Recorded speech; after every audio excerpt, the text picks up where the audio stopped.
இன்றைக்கு நாம் சிந்திக்க வேண்டும்.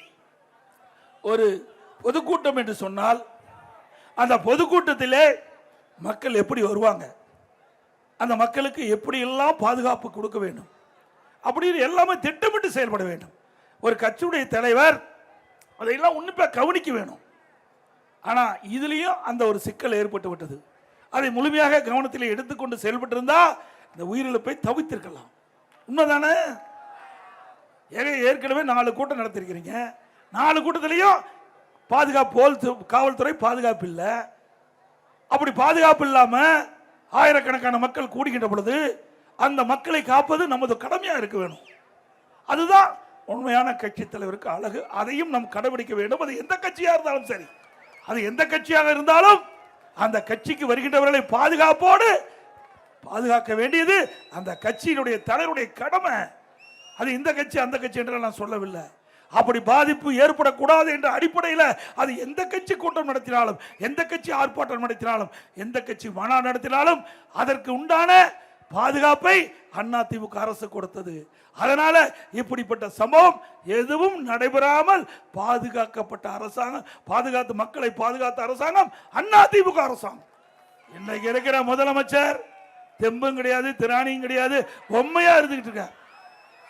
இவர்கிட்ட அனுமதி கேட்டா கொடுப்பதில்ல. திராவிட முன்னேற்ற கழக அரசுல பொதுக்கூட்டம் நடத்தவும்னா அனுமதி கொடுக்கறதில்ல.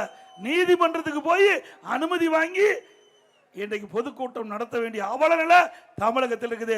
அப்படியே நீதிமன்றம் அனுமதி கொடுத்தாலும் ஆனா பாதுகாப்பு கொடுக்க இந்த அரசாங்கம் மறுத்தது. அதனால் இன்றைக்கு 41 உயிர்கள் இழந்து இருக்கின்றன என்பதை நாம் எண்ணி பார்க்க வேண்டும்.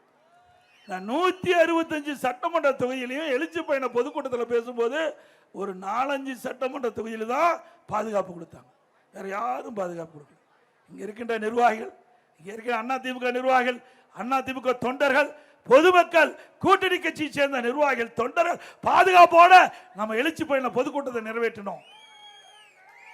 இப்பொழுதுதான் காவல்துறை வந்திருக்குது.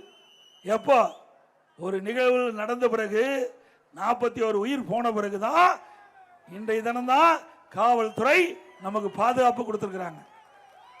ஒரு நாட்டுடைய முதலமைச்சர் மக்களை பாதுகாக்க வேண்டும். இந்த கட்சி அந்த கட்சி என்று பிரித்து பார்க்க கூடாது. மக்களுக்கு பாதுகாப்பு கொடுப்பது முதலமைச்சருடைய கடமை. உண்மைதானே? அதுக்கு தானே முதலமைச்சர் ஆக்குறீங்க. அதுக்கு உங்க இடத்துல தானே காவல்துறை இருக்குது. ஆக ஒரு முதலமைச்சர் நடுநிலையோடு நடந்து கொள்ள வேண்டும். தேர்தல் நேரத்தில் கருத்துக்களை பரிமாறிக்கலாம். ஆனால் தேர்தல் முடிந்த பிறகு, ஒரு ஆட்சி அமைந்த பிறகு அந்த ஆட்சியாளர்கள் அவர்கள் இந்த நாட்டு மக்களை கண்ணை இமைகாப்பதை போல காக்க வேண்டும்.